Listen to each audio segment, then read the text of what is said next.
Hey guys, in this video I'm going to be showing you how to assemble and use your LK4 printer as soon as you get it in from the mail. So let's get started. So here you can see I got my LK4 printer, ordered it off of Amazon for an amazing deal. It came in pretty good packaging except for two little marks. I proceeded to open it with a box cutter being very gentle. After opening it, I found a lot of very thick red foam. This is very high quality foam and makes the product look significantly better. It also came with a spatula and other included components to make using the printer even easier. It also came with an SD card and a USB drive to plug it into your computer, along with zip ties to help with cable management. The instructions are also extremely helpful too. It comes with a thank you letter and very detailed instructions, as you can see here.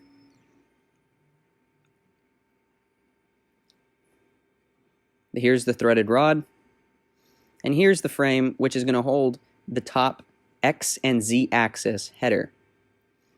As you can see, there's this sticker. Please do not remove it. You're going to need it for a later step. So after removing the next foam, it revealed even more components for the 3D printer. The first thing was the stepper motor. This is used for going up and down. The next was the screen, a handle which holds the 3D filament, some tools, and some spare parts. Here I just sorted out all the parts to make it easier to find and locate when assembling the 3D printer. I set the instructions to the side to also help with the assembly process. As you can see in the back, I switched the power supply to 115 volts. After turning the 3D printer around, slide the brace into the 3D printer header. Using the screws that came with the kit, screw in the bottom motor. Then attach the threaded rod to the motor. It includes all the Allen keys that you need to tighten it on and secure it.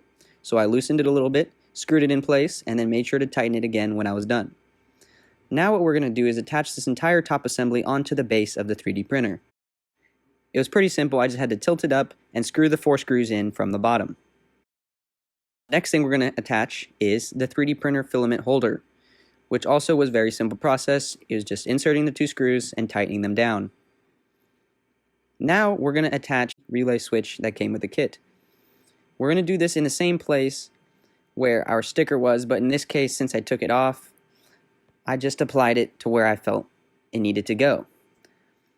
I lowered it all the way down, placed it in probably about the same location, and made sure it was tightly fastened. The next thing that I proceeded to do was the screen. Again, make sure that the voltage is correct for your country on the back of the power supply. Make sure the blue side is facing up. Then I fastened the back plate onto the screen and screwed it into place using the included screws that come with the kit, tightening it down with the Allen key. Now we're going to start plugging in the cables. The big one obviously goes to the heated bed. The next thing you're going to do is connect the cables to their respective switches and motors. You'll know this because it has a little letter, X, Y, or Z. The X, Y, and Z correspond to the axis of movement which is going to go. So each axis has its own switch and own stepper motor. There's also an extra one which is used for the extrusion motor for the 3D printer filament. Plug it in and turn it on. And it works. As you guys can see, the home screen's pretty clean. It has a lot of movement options as well. You can move the X, Y, or Z axis in special millimeter increments.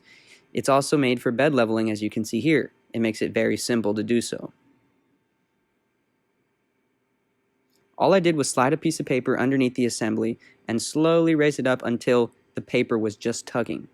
This is the best way to level your bed. Make sure to go all the way around on all 4 axes when doing so. Next, I inserted the SD card into the back of the 3D printer.